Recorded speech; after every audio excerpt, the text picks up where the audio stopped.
Hello all, നമ്മളിന്ന് വളരെ easy ആയിട്ടുള്ള ഡിണ്ടിഗൽ തലപ്പാക്കട്ടി ബിരിയാണിയാണ് ഉണ്ടാക്കിയെടുക്കാൻ പോകുന്നത്.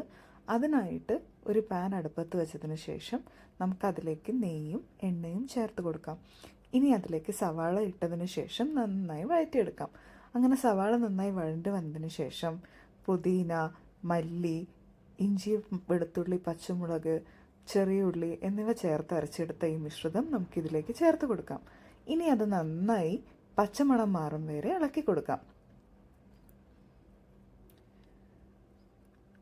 ഇപ്പോൾ ദാ പച്ചമണമൊക്കെ മാറി വന്നിട്ടുണ്ട്. നമുക്കതിലേക്ക് 2 തക്കാളിയും അതിൻ്റെ കൂടെ 2 സ്പൂൺ തൈരും പാകത്തിന് ഉപ്പും ചേർത്ത് കൊടുത്ത് നന്നായിട്ട് വഴറ്റിയെടുക്കാം.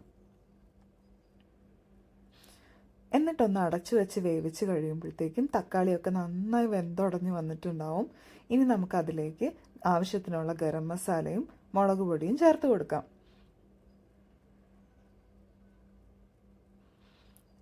എന്നിട്ട് അത് നന്നായി വഴറ്റി കൊടുത്തതിന് ശേഷം അതിലേക്ക് നമ്മൾക്ക് വൃത്തിയാക്കി വെച്ചിരിക്കുന്ന ചിക്കൻ ചേർത്ത് കൊടുക്കാം. ഇനി നമുക്ക് അടച്ചു വെച്ച് ഒരു 20 മിനിറ്റ് വേവിച്ചെടുക്കാം.